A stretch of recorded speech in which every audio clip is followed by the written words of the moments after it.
Fala galera, seja bem-vindo a mais um vídeo aí, Rodrigo Montanelli, terapeuta bom de papo. Espero que vocês tenham gostando do material do canal aí, que tenha servido de alguma forma para aprendizado, para construção daqueles que se permitem, se propõem a buscar um pouco mais de conhecimento para sua vida. Frisar que não almejo likes nem lives, eu almejo apenas a vida, né, cara? Que eu possa estar tendo sustentação para essa nova maneira de viver que eu me encontrei, né, cara? E dentro dessa nova maneira de viver que eu me encontrei, existem algumas fábulas, né? Algumas mentiras que são contadas de maneiras distorcidas para que pessoas, instituições e até mesmo órgãos estaduais, federais, possam se beneficiar, né, cara? Hoje o assunto que eu quero tratar é redução de danos, um dos maiores auto-enganos cometidos pela sociedade, por nós mesmos, de acreditar naquilo que a sociedade nos vende, né, cara? Para quem não conhece o significado do termo redução de danos, eu vou explicar para vocês da maneira correta, né, e da maneira da qual foi feita de maneira original, né, cara? A redução de danos, ela foi criada, se eu não me engano, foi na Inglaterra ou na Holanda, na década dos anos 80, devido ao grande índice de infectados pelo vírus HIV, através das drogas injetáveis, né? Então, o que esses governos desses países resolveram fazer? Além de distribuir um kit para que cada um tivesse a sua seringa para diminuir essa porcentagem de contaminação em relação ao HIV, existiam locais próprios para que essas pessoas utilizassem da doença delas, da droga delas.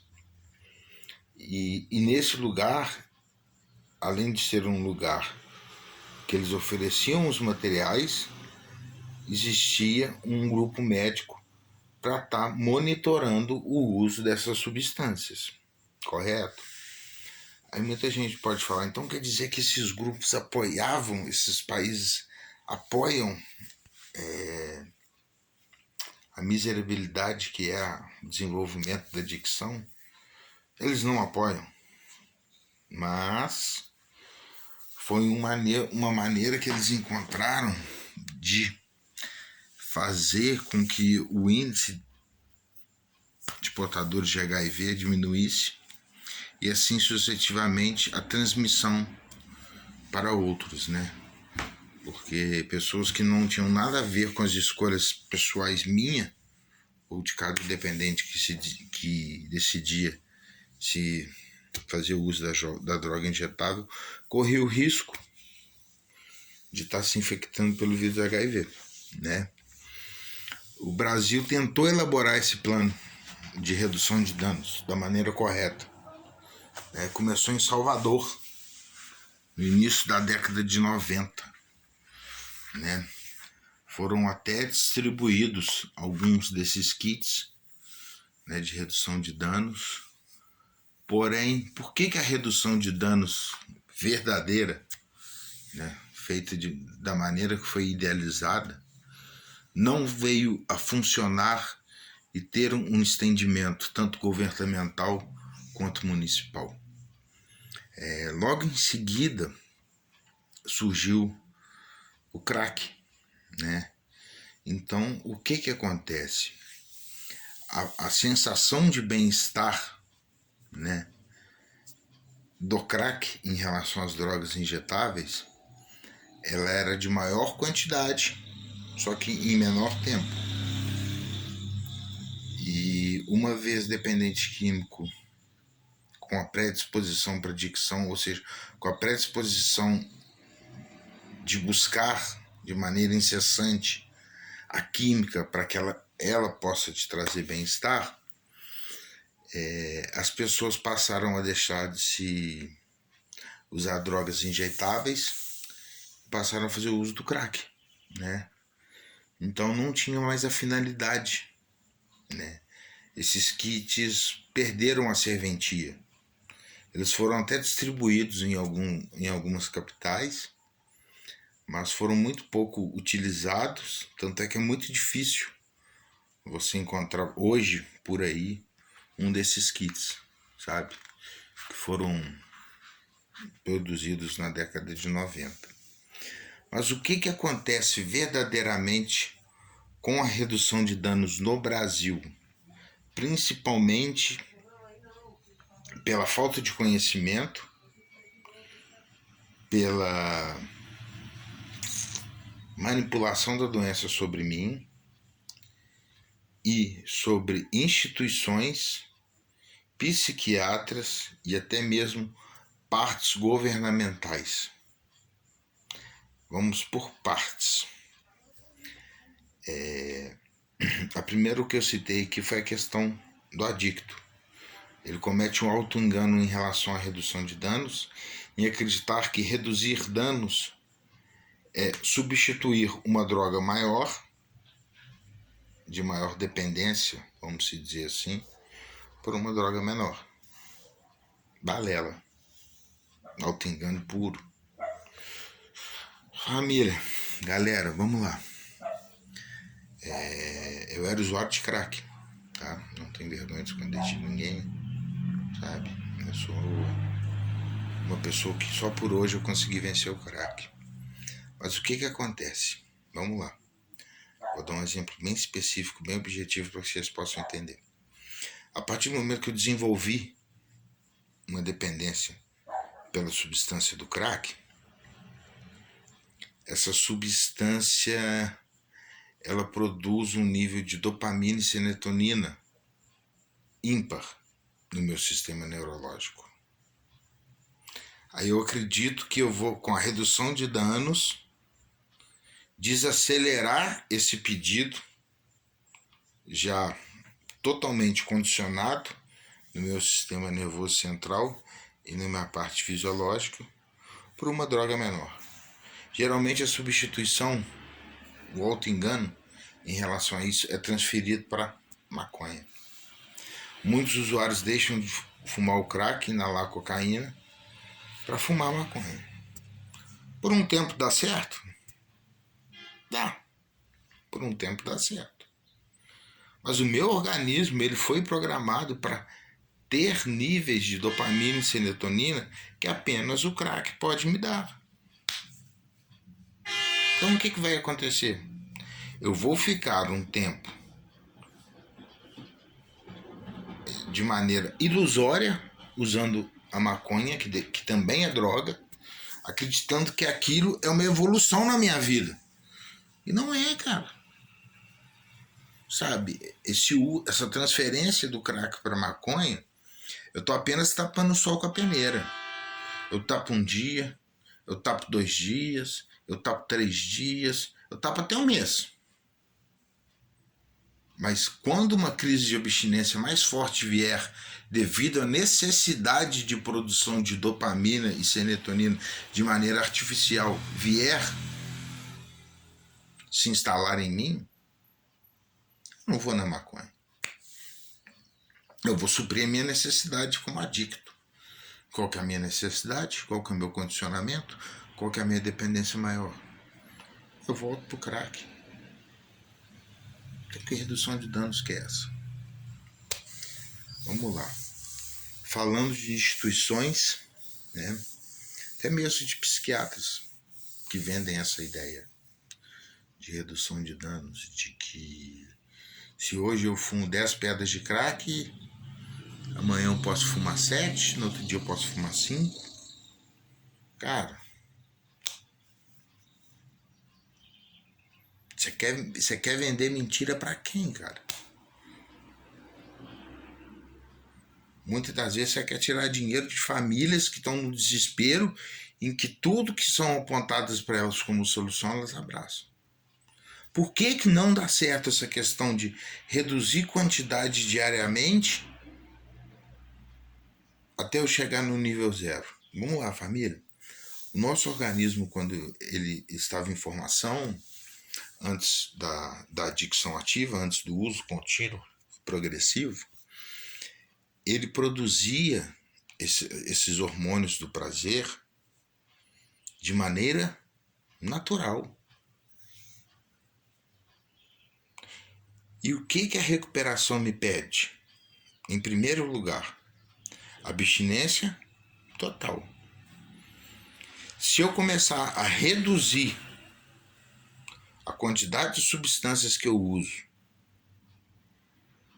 eu vou estar fazendo o correto que é para o meu organismo, que é dar a ele condição novamente de produzir essas substâncias de maneira natural? Não. Por quê?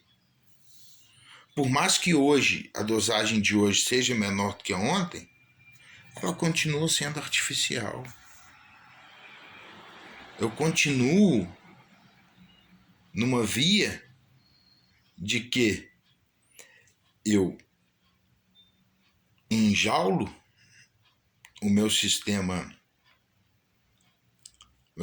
fisiológico e neurológico, eu não dou as ferramentas para que ele possa voltar a trabalhar de maneira normal,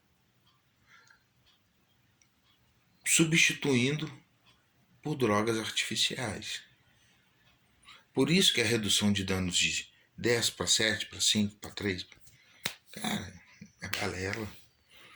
Eu estou novamente e continuo de maneira sequencial produzindo dopamina e serotonina de maneira artificial.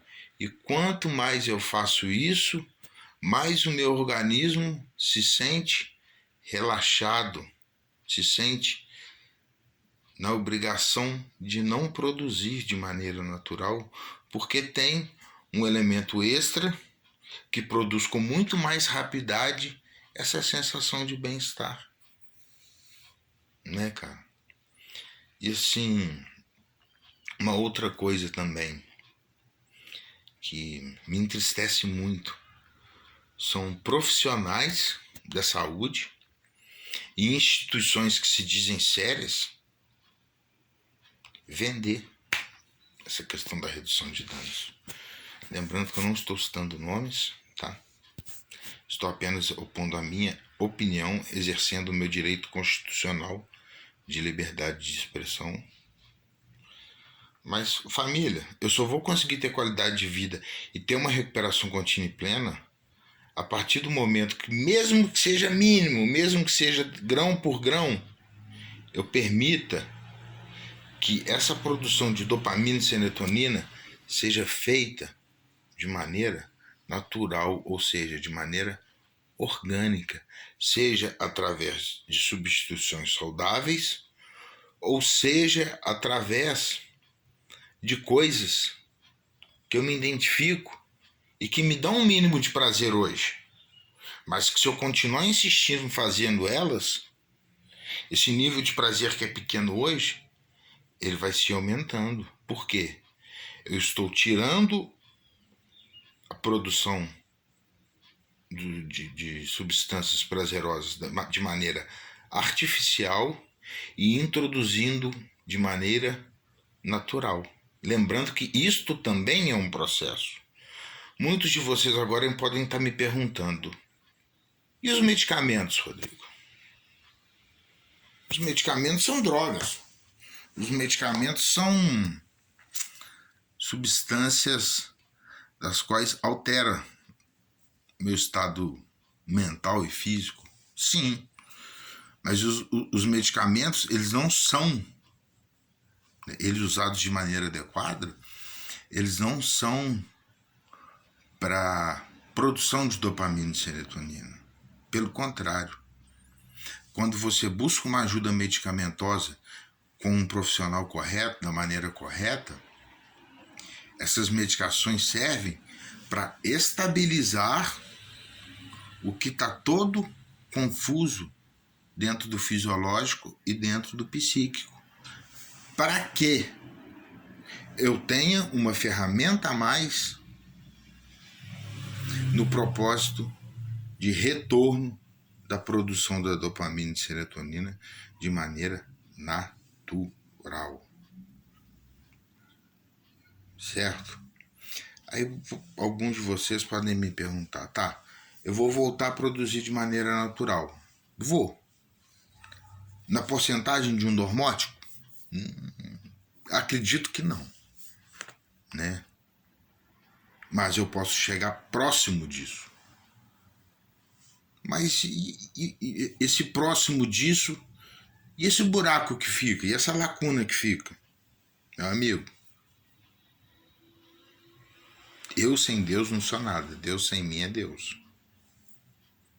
Você tá me entendendo? Então, assim, que tanto famílias quanto dependentes químicos, quando buscarem ajuda, sejam elas instituições municipais, estaduais, particulares, enfim, e que esses profissionais te apresentarem esse tipo de modelo de tratamento, ele é muito tentador. Porque eu vou acreditar que eu estou num processo, mas continuando fazendo uso. Que processo é esse? Eu continuo fazendo da minha vida um evento do alívio imediato, sabe? Então, assim, fiquem muito atentos, familiares, dependentes químicos, companheiras, companheiros, nessa questão de redução de dano, sabe? Isso é uma das maiores autossabotagens e uma das maiores mentiras que eles tentam vender para os dependentes químicos, na finalidade de apenas tirar dinheiro. Por que apenas tirar dinheiro? Cara, se eu não fizer a substituição do artificial para o natural, por mais que eu use hoje uma substância de menor efeito fisiológico e psíquico, o meu corpo está condicionado àquela carga gigante. E uma hora eu vou ter que suprir essa necessidade da carga gigante. Você tá entendendo? Então, assim, cara, princípio básico de Narcóticos Anônimos, ou de qualquer instituição, ou de qualquer profissional que tenha o mínimo de senso de ética, é, primeira coisa, abstinência total de todas as substâncias psicoativas. Certo? E lembrando que medicação ela é utilizada para a estabilização de um quadro de deficiência neurológica e fisiológica causada pelo meu uso e abuso de substâncias. Eu não devo usar as minhas medicações de maneiras errôneas para me atingir um pico ou uma proporção de prazer artificial. Senão eu estou usando droga do mesmo jeito, companheiro. Por mais que droga seja, por mais que medicação seja droga, ela tem um benefício a médio e longo prazo. E que só por hoje, eu vivenciando esse benefício, eu me permitindo vivenciar esse benefício a médio e longo prazo, daqui algumas 24 horas, meu sistema fisiológico, neurológico, né, eles vão estar voltando a funcionar de maneira semi-parcial.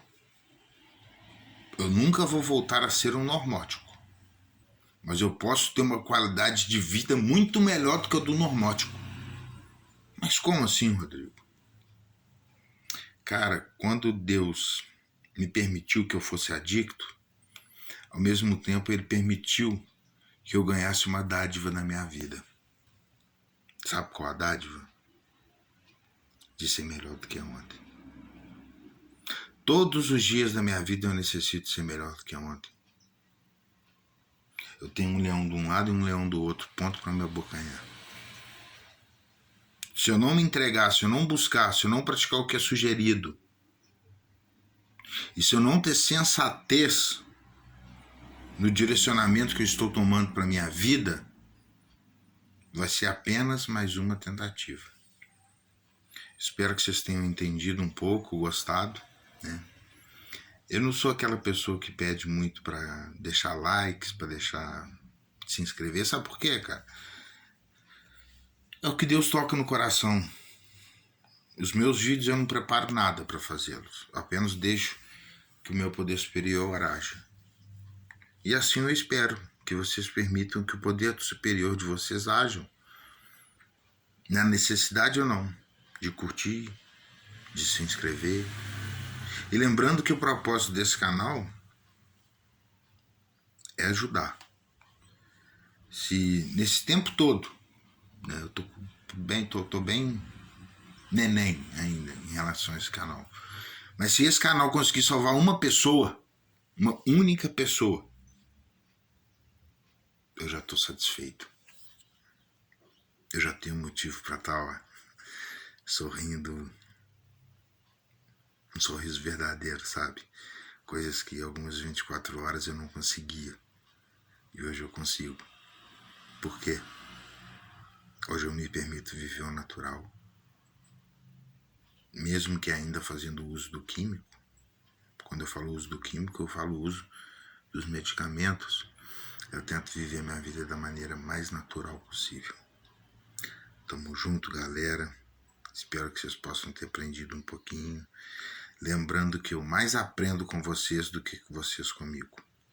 Sem vocês, a minha recuperação seria impossível. Sabe por quê?